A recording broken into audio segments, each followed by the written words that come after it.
बिस्मिल्लाहिर्रहमानिर्रहीम। नाज़रीन अस्सलाम वालेकुम। मैं हूं आपका मेज़बान साबिर शाकर। वफाकी दारुल हुकूमत इस्लामाबाद से कुछ ताज़ा तरीन ख़बरें हैं और ख़बरें पाकिस्तान से मुताल्लिक़ भी हैं और रूस और यूक्रेन के बारे में, चाइना के बारे में भी हैं। तो पाकिस्तान से स्टार्ट करते हैं। पाकिस्तान में आपको मालूम है कि सूरत हाल सियासी दर्जा हरारत दिन ब दिन बढ़ता जा रहा है। जैसे जैसे करीब आ रहा है दिन, और अब 27 मार्च को अनाउंस किया हुआ है वज़ीर आज़म इमरान ख़ान ने जलसा। कल उन्होंने जलसा करना है और उसके बाद फिर रुख होगा पाकिस्तान डेमोक्रेटिक मूवमेंट PDM के जलसे का। उन्होंने भी आना है, वो लाहौर की तरफ रुख करें, इस्लामाबाद की तरफ रुख करेंगे। मरियम सफ़दर और हमज़ा शहबाज दोनों इस ट्रक में सवार होंगे। ट्रक तैयार कर लिया गया है और इसमें दीगर अपोजिशन रहनुमाओं को भी शामिल किया जाएगा। पीपल्स पार्टी की भी कोशिश की जा रही है इस ट्रक पर सवार हों। तमाम के तमाम रहनुमा उसमें शरीक होने चाहिए। मौलाना फजलुर रहमान तो ज़ाहिर है वो तो दुल्हा मियाँ होंगे, सदर हैं PDM के। तो ये चीज़ें आहिस्ता आहिस्ता बढ़ रही हैं। और दूसरी जानिब तहरीक अदम एतमाद, पहला दिन गुजर गया, कुछ नहीं हुआ। अब अपोजिशन की एक और स्ट्रेटजी भी सामने आई है और उन्होंने फ़ैसला किया है कि 28 तारीख को भी जो कौमी असम्बली का इजलास बुलाया जाएगा उसमें भी किसी किस्म की कोई तल्ख़ गुफ्तगू नहीं करनी, कोई तलख़ी नहीं करनी। इंतहाई शरीफ़ नफ्स बन के बैठना है और फिर इन 2-3 दिनों में कोई ऐसी बात भी नहीं करनी 28 तारीख तक कि जिससे इश्तियाल अंगेज़ी में इजाफ़ा हो। और स्पीकर पर भी एक ख़ास हद तक प्रेशर रखना है, उससे ज़्यादा नहीं। उसकी रीज़न यही है कि कहीं स्पीकर कौमी असम्बली 28 तारीख को भी इजलास जो है वो आगे ना ले जाएं और तहरीक अदम एतमाद जो है वो फिर पेश ना हो सके कौमी असम्बली के फ्लोर पर। ये एक चीज़ चल रही है और इसमें दोनों हुकूमत भी और अपोजिशन भी। शहबाज शरीफ कह रहे हैं कि हम इमरान ख़ान साहब को उनके सरप्राइज़ देने से पहले ही सरप्राइज़ दे देंगे और अपोजिशन की तरफ से जो सरप्राइज़ होगा वो वज़ीर आज़म इमरान ख़ान के लिए बहुत क्या कहना चाहिए, ऐसा होगा कि जिससे वो संभल नहीं सकेंगे। ये अपोजिशन की तरफ से कहा जा रहा है। आसिफ अली ज़रदारी साहब, बिलावल भुट्टो साहब और दीगर अपोजिशन जमातें, सरदार अख्तर मेंगल साहब, वो भी यही कह रही हैं कि उनके नंबर्स पूरे हैं। 159 नंबर आए थे और 159 नंबर उन्होंने ज़ाहिर किए हैं। अभी तक कोई भी मुनहरिफ रुकन जो है उसको उन्होंने अपने जो स्ट्रेंथ है उसमें ज़ाहिर नहीं किया। और इनकी कोशिश ये है कि जितने भी मुनहरिफ अरकान हैं उनको लेके आए हम सिर्फ़ वोटिंग वाले दिन, और जिस दिन वोटिंग होगी उस दिन लेके आएँ। उससे पहले मुनहरिफ अरकान जो हैं वो महफूज मुकाम पे रहेंगे।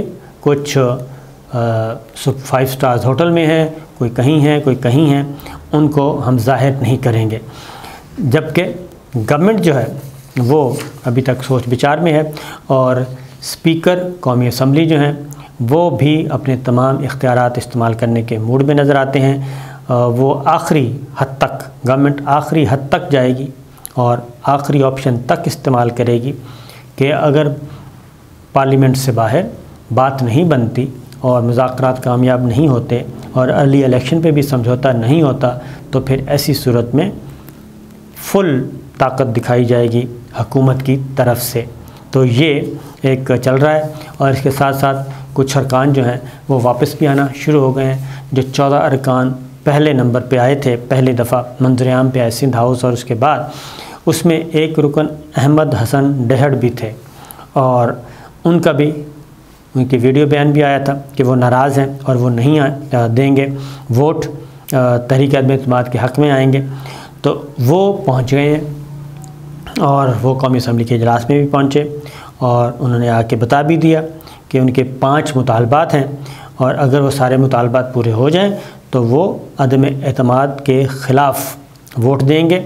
और वज़ीर आज़म से मुलाकात करूँगा, उनसे मिलूँगा और अपनी बात बताऊँगा और मेरा कोई प्रोग्राम नहीं है वापस अपोजिशन के साथ जाने का, तो मैं PTI में हूँ।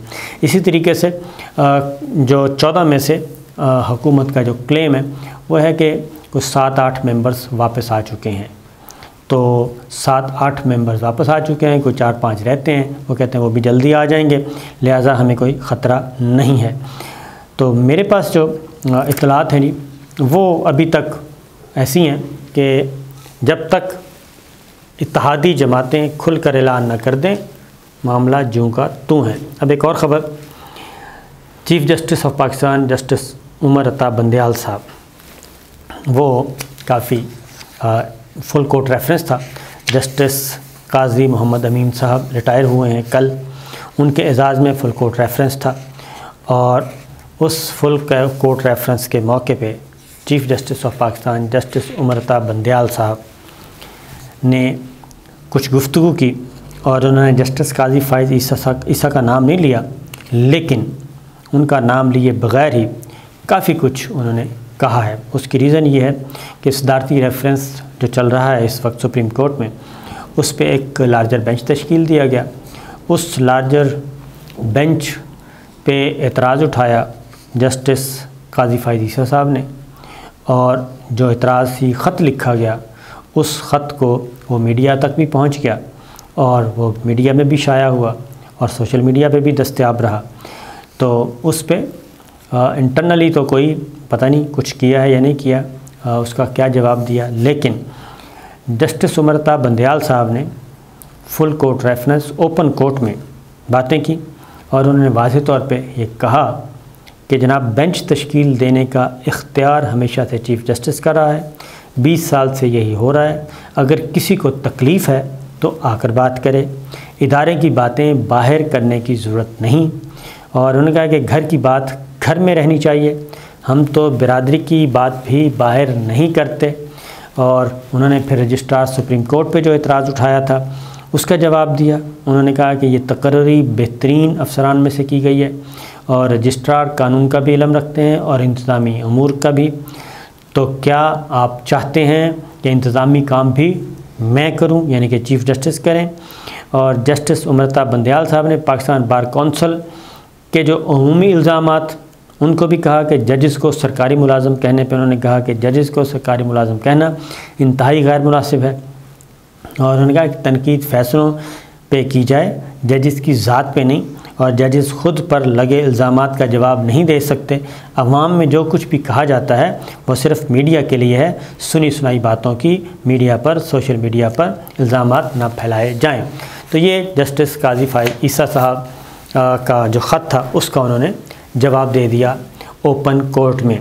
और चूँकि वो ओपन ख़त जो था वो सब कुछ मंजर आम पे था, एक और धचका लगा है, वो भी जस्टिस काजी फ़ाइज़ ईसा साहब ने एक सो मोटो नोटिस लिया था एक मुकदमे की समाअत के दौरान।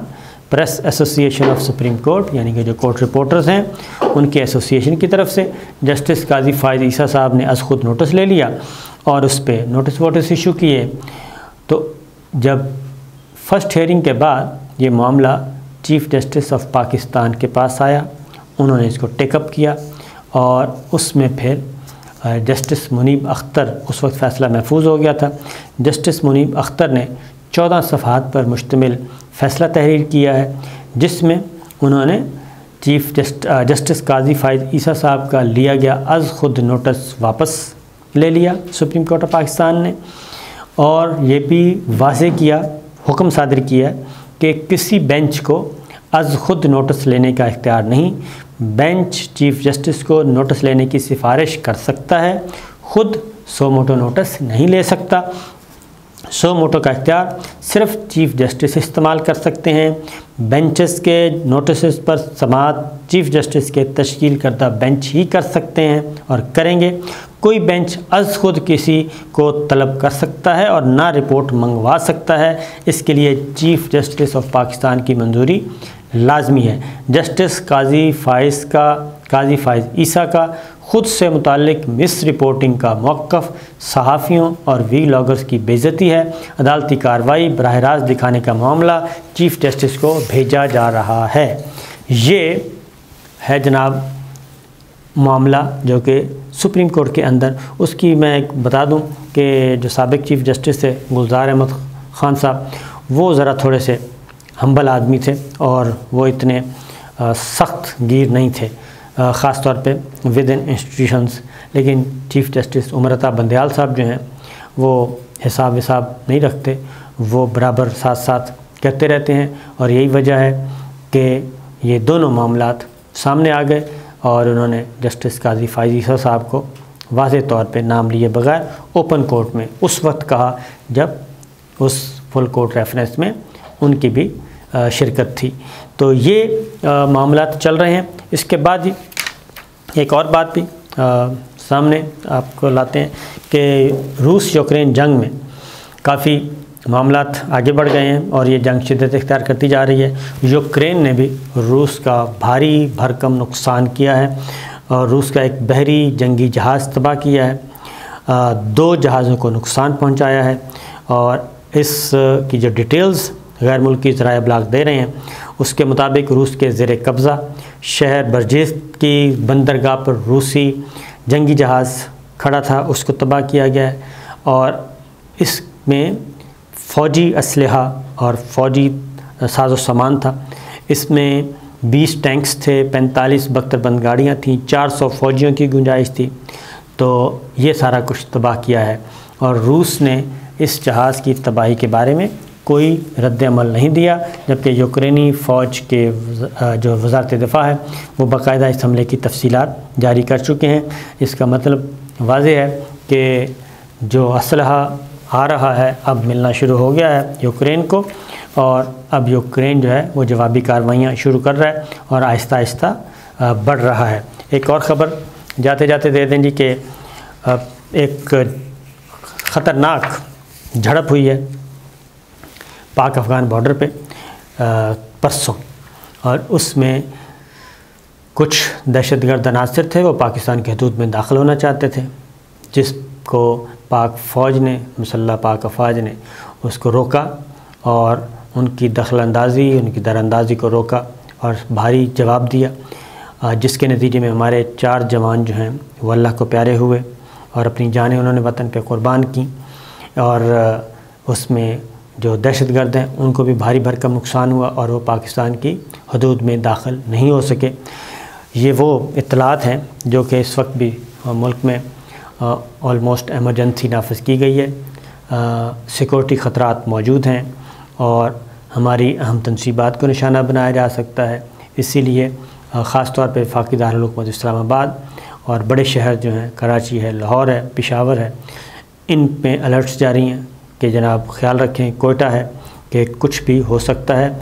उसकी वजह यह है कि हमारे जो दुश्मन हैं वो बराह रास्त मुकाबला कर नहीं सकते, तो वो अपनी इन प्रॉक्सीज़ के ज़रिए हम पे हमलावर होते हैं और इन्हीं के ज़रिए ये जो मिलिटेंट्स बैठे हैं अफ़गानिस्तान में और उनको इस्तेमाल करने की कोशिश करते हैं। पाकिस्तान बहरहाल अफ़गान हुकूमत को, अफ़गान तालिबान को अपने कंसर्न्स बहुत अच्छी तरह पहुंचा भी चुका है और अब इनके अंदर भी काफ़ी फूट पड़ी हुई है और कुछ लोग अफ़गानिस्तान में मारे भी जा रहे हैं जो कि पाकिस्तान पे हमले करते हैं। तो ये है जी अब तक की इत्तलात। इजाज़त दीजिए, अल्लाह हाफ़िज़।